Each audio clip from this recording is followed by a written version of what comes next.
recently, during a networking event, someone came up to my co-founder and I and said this, "You from Arus? I have a story to tell you." And we were both very nervous because he had such a stern expression. No smile you could see on his face. And then he continued, "I met one of your students." And then during one of his scholarship interview, opened his file SPM certificate. C, D, E. Not very impressive. And then I turned to his certificate.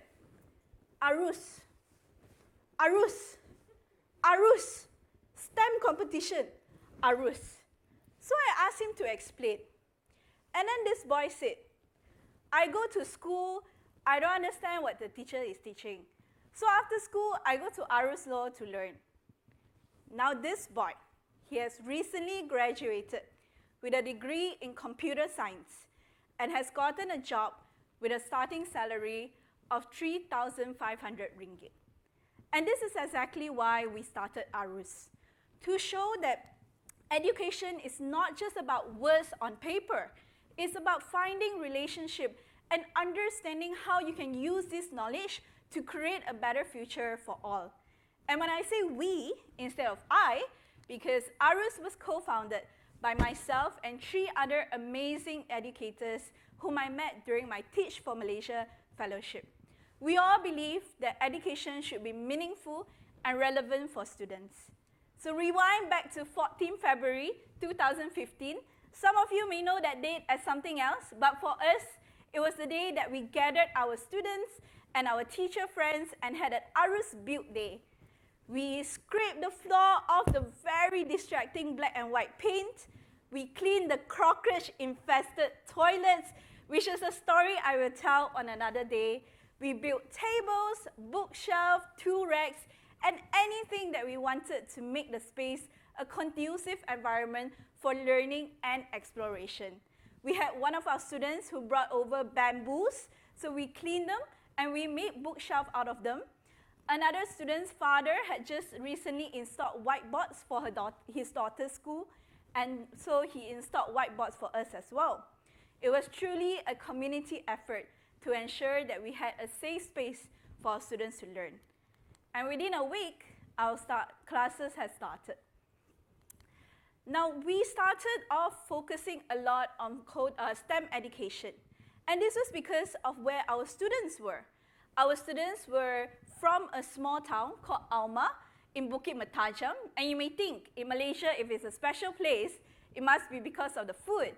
Well, yes, we had amazing food, but what was special about this location was that we were surrounded by big tech companies that would create groundbreaking technology. However, our students could never see themselves as creators of tech because many of their parents worked as factory workers or lorry drivers for these big tech companies. So they could never see themselves as people that would create technology one day. We wanted to change that perspective. We wanted to show them that with knowledge and skills, they themselves can create something that can help not only themselves, but the people around them. So we equipped them with hard skills such as coding and programming. We wanted to make sure that they are able to really create a solution that would deeply impact their society. We equipped them with soft skills such as design thinking so they could empathize with their community. And because we knew that they were going to create a lot of projects and innovation, we also wanted to make sure that they are able to communicate all these ideas. And we love TED Talks. And I'm not just saying this because I'm on a TED event right now, but I always love how TED speakers are able to communicate their ideas and inspire many along the way. So we found out that TED actually has an education club that educators around the world could sign up for. And so we immediately signed up and got amazing resources to help our students communicate their big ideas and share their passion to people around them. This was actually our students having an exchange session with 3 other learning centers around the world. So throughout the years, we had many various learning opportunities. we worked with different partners to discover what else could be meaningful and beneficial for our students. And we decided that, and I even had the opportunity to work with the Ministry of Education Curriculum Development Unit, BPK, back when they were about to launch the new computer science syllabus for Form 1 and Form 2 students. I helped them create teaching resources so that teachers are able to teach this new syllabus. We also partnered with FWD Takafu and created a live simulation for students as young as 12 years old on making life decisions and how money play a role in it. During that simulation, students had to work and get money for their jobs, and they also had to make decisions such as marriage and having children and how money could affect all these decisions in their life. We also partnered up with UNICEF to create a board game to educate children on child rights, on the Child Rights Convention. During this whole board game, students are given opportunity to voice up on issues related to children, because who else better to consult if not children themselves when it comes to issues related to children. Now, with all this learning, we decided to focus on 4 main areas. Number 1 is digital literacy. The world is continuing to change. There is new technology coming up every day. We want to make sure that our students are not just users, but creators of tech as well. Number 2, financial literacy. Every solution, every technology, and every innovation that you see cannot separate us from thinking about money and how money plays an important role in it. Number 3, media information and literacy. Now, this is something very new for us as well. During the pandemic, media consumption has increased tremendously, especially among teenagers. As my co-founder rightfully say, the battlefield now is no longer fought with swords and pistols, it is now fought over information. Therefore, it is so important for us to equip our students with the right skills and knowledge to analyze every information that they are consuming and choose which ones to actually share. And number 4, to tie everything together, we have what we call Global Citizenship Education, or better known as GCET. GCET is truly about understanding how what is happening in your local community would impact a bigger world that we live in. Take COVID, for example. It started off as many thinking, oh, China problem, you know, it wouldn't come to Malaysia so fast. But within days and months, it became a global problem. Something that is happening right now in your community does have a relation to the bigger world that we live. And that is what we want our students to realize and start exploring. So how does an education that has all these 4 elements look like? I now work with the children at ChildKit on providing this education for them, partnering up with an NGO called Buku Jalanan ChildKit. We focus, our very first project was actually on child rights, where we got students to look at history, where we talk about how different ruling system in the past look on child rights. We took mathematics and had them explore different statistics around child rights and how they could create solutions around them. And in science, we look at how, while everybody may look different on the outside, what about our biology, the makeup of a human? Are we all the same? And if we are similar on the inside, why is there such difference when we talk about human rights?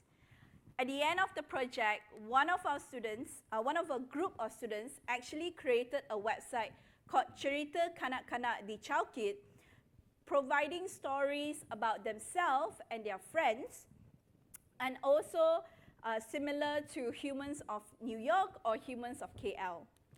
Another group of students actually created a website called #Gadget Untuk Semua, and they managed to actually collect funds and gadget of up to 14,650 ringgit in a short 1 month and distributed 47 devices to students around them. The approach that we use here is project-based learning. And through project-based learning, our students are able to explore and have an experiential education.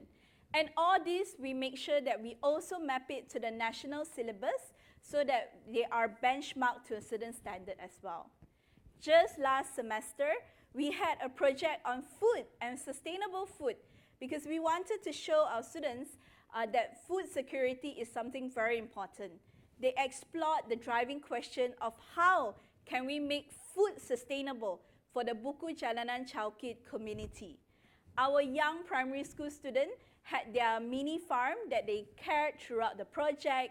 They used science to understand the biology of plants and how to nurture them. In mathematics, they learned various different measurements so that they are able to measure and think about how important measurement is when it comes to food security. In languages, they explored the different case study surrounding different technology when we talk about food security.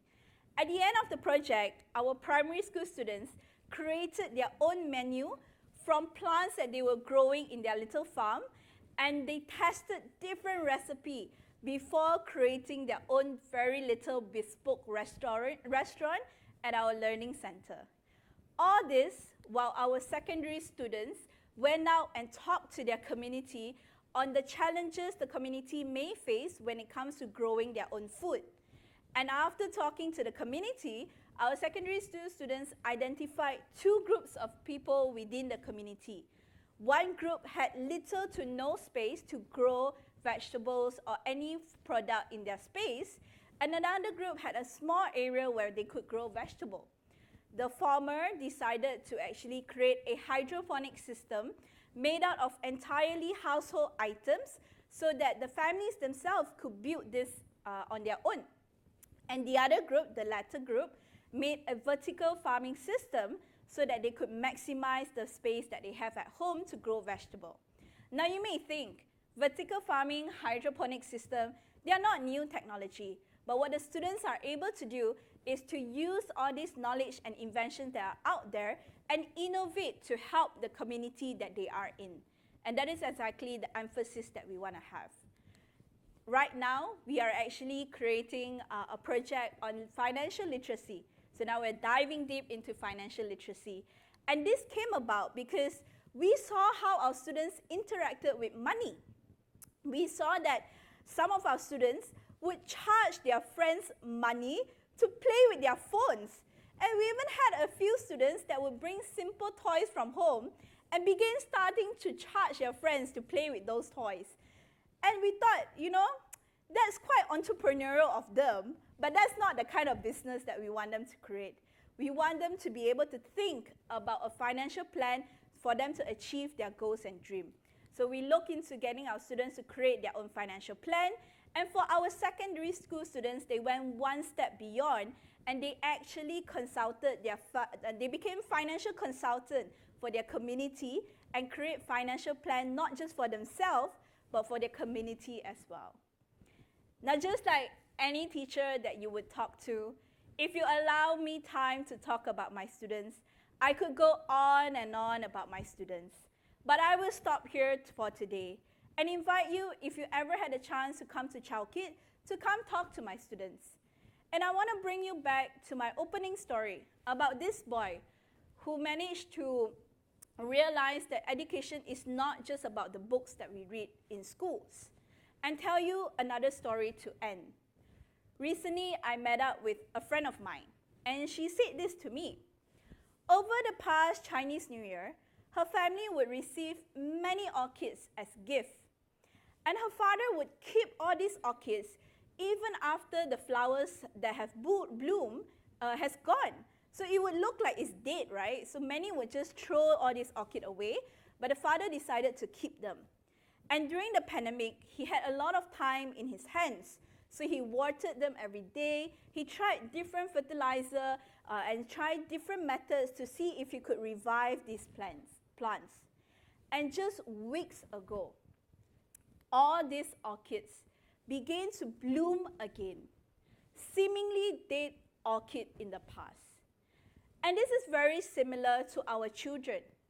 Often when we see a child disinterested in school or not doing well in school, we are very quick to say or think, cannot lah this one, never mind lah.